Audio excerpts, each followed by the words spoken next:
Hello friends, उमंग study point के online platform पर आपका बहुत बहुत स्वागत है। यदि आप नए हैं तो चैनल को सब्सक्राइब कीजिए। ये जीएस के महत्वपूर्ण प्रश्नों की श्रृंखला है जो विभिन्न आने वाली परीक्षाओं के लिए बहुत ही महत्वपूर्ण है। देखते हैं।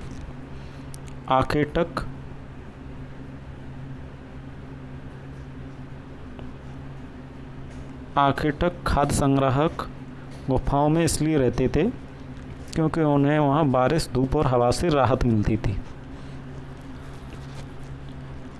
घास वाले मैदान का विकास कब हुआ है? 12,000 साल पहले हुआ। भारतीय उपमहाद्वीप में 20 लाख वर्ष पहले आरंभिक मानव रहा करते थे। आज हम उन्हें जानते हैं शिकारी खाद्य संग्राहक के नाम से।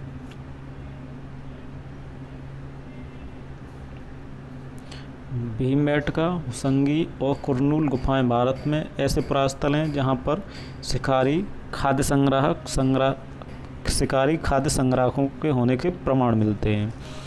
भीमबेटका, होसंगी और कुरनूल की गुफाओं से शिकारी खाद्य संग्राहकों के प्रमाण मिलते हैं। भीमबेटका कहाँ है? मध्य प्रदेश में है। लगभग 12,000 साल पहले जिस काल में पर्यावरणीय बदलाव आए, घास के मैदान बने हुए हैं मध्यपाषाण युग से। लगभग 12,000 साल पहले जिस काल में पर्यावरणीय बदलाव आए और घास के मैदान बने, वो मध्यपाषाण युग से संबंधित हैं। वह युग जिसमें आरंभिक मानव ने खेती की शुरुआत की और भोजन का उत्पादन किया। नवपाषाण काल में खेती की प्रारंभ कब किया था और भोजन का उत्पादन नवपाषाण काल में किया था। कृषि के लिए अपनाई गई सबसे प्राचीन फसलों में गेहूं और जौ आते हैं। उसी तरह सबसे पहले पालतू जानवरों में कुत्ते के बाद क्या आया? तो भेड़ और बकरी। ये देखते हैं, महत्वपूर्ण है। प्राचीन काल में फसलों में गेहूं और जौ सबसे पहले उत्पादन हुआ। उसके बाद पालतू जानवरों में कुत्ते को उसके साक्ष्य मिलते हैं। उसके बाद भेड़ और बकरी के साक्ष्य मिलते हैं।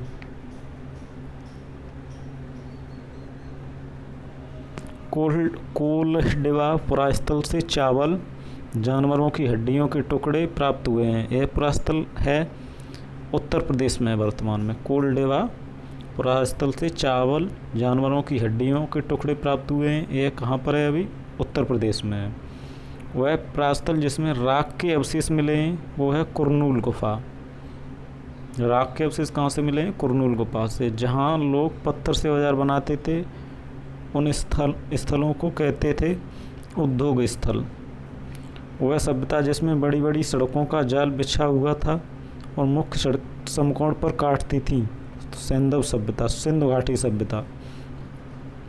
वह सभ्यता जिसमें संपूर्ण नगर छोटी और बड़ी नालियों का जाल बिछा हुआ था, इसे भी सिंधु सभ्यता थी। नगर में नागरिकों के आवासीय गृह सड़क के दोनों ओर और एक सुनियोजित प्रणाली का आधार पर बनाए जाते थे। सिंधु घाटी सभ्यता में नगरों में के आवासीय गृह सड़क के दोनों ओर एक सुनियोजित प्रणाली के आधार पर बनाए जाते थे। वो सिंधु घाटी सभ्यता थी। अनार के प्रयोग का साक्ष्य नहीं मिलता है। सिंधु घाटी सभ्यता अनार का कोई प्रयोग नहीं हुआ है। वह हड़प्पाकालीन पुरास्थल जो हरियाणा में कौन सा स्थित है? राखीगढ़ी। हड़प्पाकालीन पुरास्थल लोथस से कई मोहरें और मुद्रांकन या मोहरबंदी मिले हैं। उनको बनाया किससे जाता था? गीली मिट्टी पर दबाने से बनी होती थी। गीली मिट्टी पर दबाने से बनी उनकी छाप द्वारा बनाया जाता था। हड़प्पा लोथल से क्या क्या मिले हैं? कई मोहरें मिली हैं, मुद्रांकन और मोहरबंदी मिले हैं। ये कैसे बनती थी? गीली मिट्टी पर दबाने से उनकी छाप बन जाती थी। वह सभ्यता जिसके भावना वह सभ्यता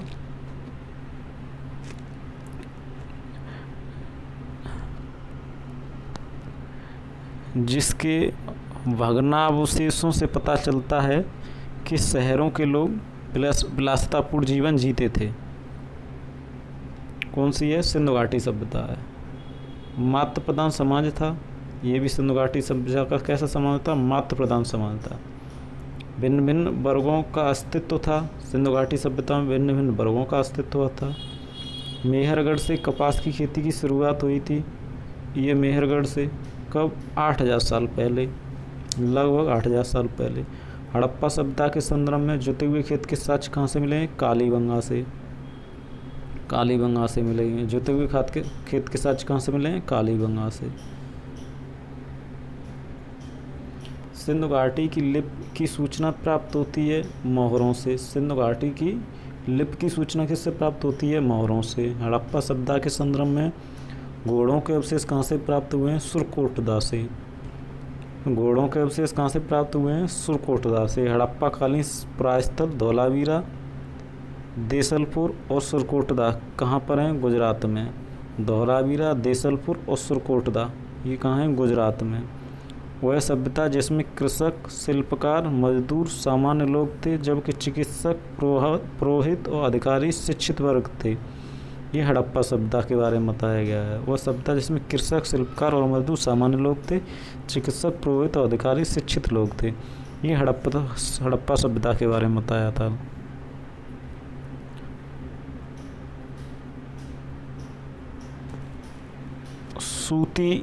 लोग सूती एवं ऊनी वस्त्रों का प्रयोग करते थे, ये भी हड़प्पा सभ्यता में करते थे। हड़प्पा की श्रमिक बस्तियों के अवशेष यहाँ संकेत देते हैं दास प्रथा के।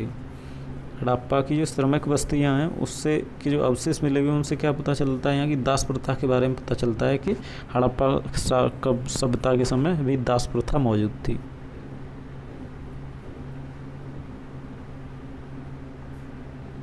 अगला देखते हैं। सिंधु घाटी सभ्यता मानव इतिहास में जिस काल से संबंधित है वह है आद्य ऐतिहासिक काल। आद्य ऐतिहासिक काल। प्रसिद्ध पशुपति की मोहर कहाँ से मिली है? मोहनजोदड़ो से। सिंधु नदी के तट पर स्थित है मोहनजोदड़ो। घग्गर नदी के तट पर स्थित है कालीबंगा। हिंडन नदी के तट पर स्थित है आलमगीरपुर। हड़प्पा के नगरों की अंत की शुरुआत कब हुई? लगभग 3900 वर्ष पहले। हड़प्पा के नगरों के अंत की शुरुआत कब हुई? लगभग 3900 वर्ष पहले। सिंधु घाटी सभ्यता मानव इतिहास के काल से संबंधित है, वह कौन सा है? आद्य ऐतिहासिक काल। प्रसिद्ध पशुपति की मोहर कहाँ से मिली है? मोहनजोदड़ो से। सिंधु नदी के तट पर क्या है? मोहनजोदड़ो। घग्गर नदी के तट पर है कालीबंगा। हिंडन नदी के तट पर है आलमगीरपुर। हड़प्पा के नगरों के अंत की शुरुआत कब से हुई थी? 3900 वर्ष पहले। मतलब हड़प्पा का पतन कब से प्रारंभ हो गया था? 3900 वर्ष पहले।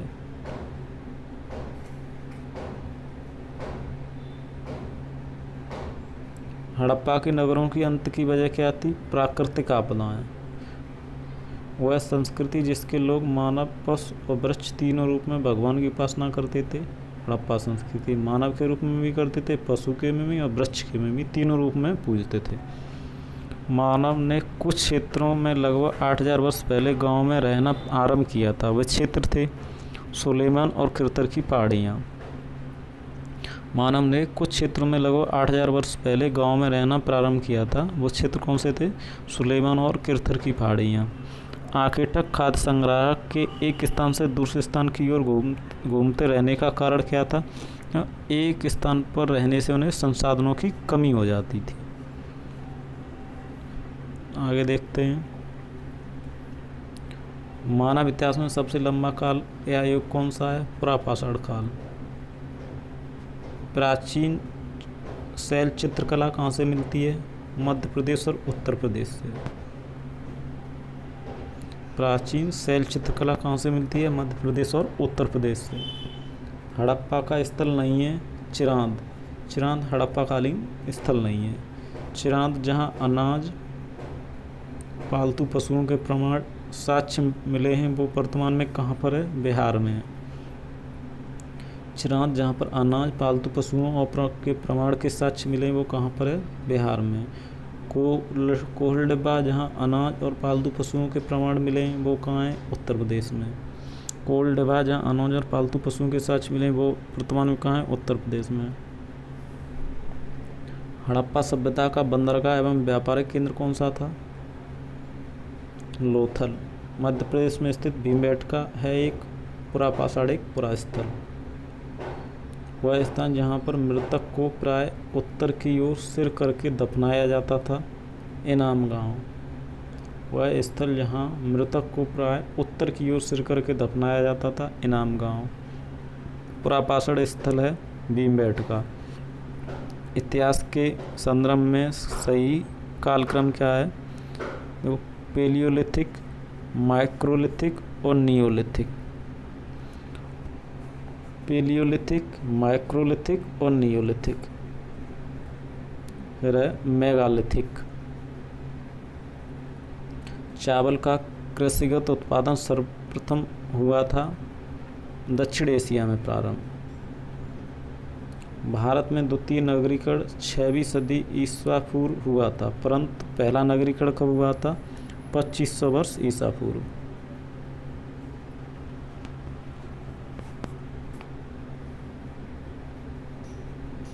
सिंधु घाटी सभ्यता की लिपि क्या थी? चित्रात्मक,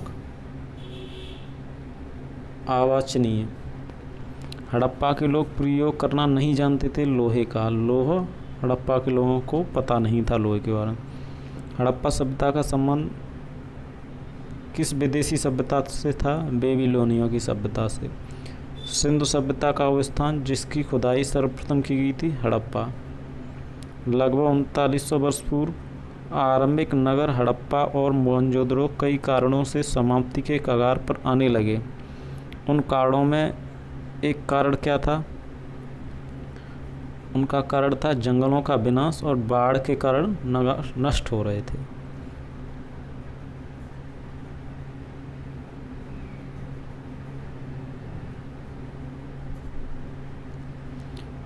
वह हड़प्पाकालीन इमारत जिसको सर जॉन मार्शल ने विश्व का अद्भुत निर्माण कहा है, बृहद स्नानागार।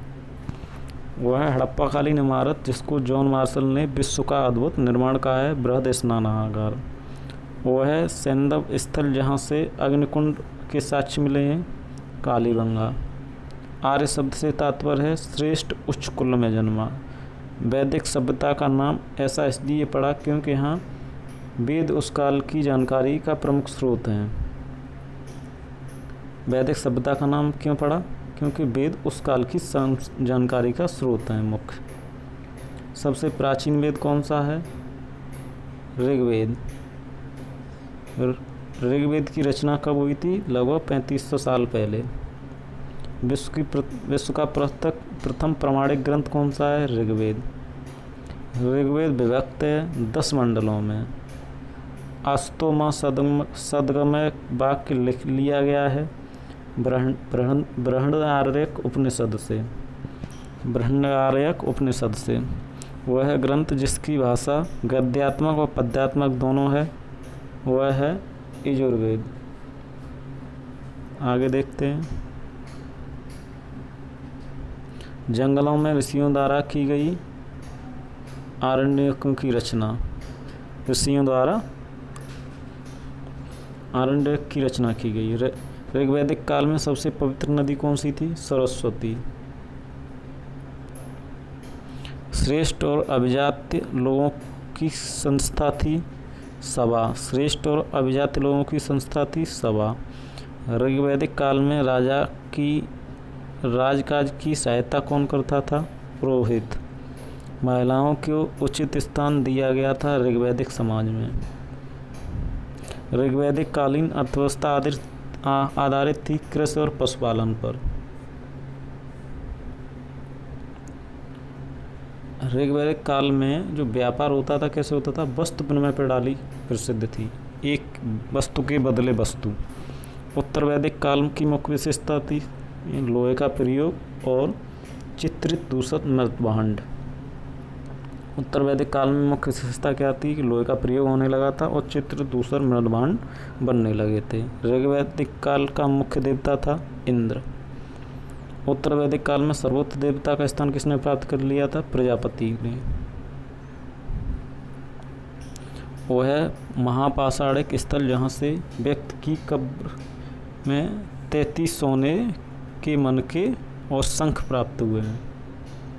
वो ब्रह्मगिरी, कौन सा स्थल है? ब्रह्मगिरी, जहाँ से 33 सोने के मनके और शंख प्राप्त हुए हैं। इनाम गांव महापाषाणिक स्थल में मृतक को दफनाते समय उसका सिर होता था, सिर किस ओर होता था? उत्तर की ओर। उत्तर वैदिक काल में समाज आधारित था धर्म कांडों और कर्म कांडों पर। उत्तर वैदिक काल में राजा का पद हो गया था वंशानुगत हो गया था, राजा का पद वंशानुगत होता है। उत्तर वैदिक काल की रचना हुई थी ब्राह्मण ग्रंथों की। उत्तर काल में किसकी रचना हुई थी? ब्राह्मण ग्रंथों की। उत्तर वैदिक काल में लिया जाने वाला कर उपज का कितना होता था? 1/6 भाग। उत्तर वैदिक काल में वह नई फसल जिसका उत्पादन बड़े पैमाने पर शुरू हुआ था वो थी चावल की। ब्राह्मण ग्रंथों में श्रेष्ठी का वर्णन मिलता है, जो कि श्रेष्ठी होता था प्रधान व्यापारी होता था। श्रेष्ठी कौन होता था? एक प्रधान व्यापारी होता था। थैंक यू फ्रेंड्स, वीडियो अच्छा लगा हो तो शेयर कीजिए, नए हो तो चैनल को सब्सक्राइब ज़रूर करना। धन्यवाद।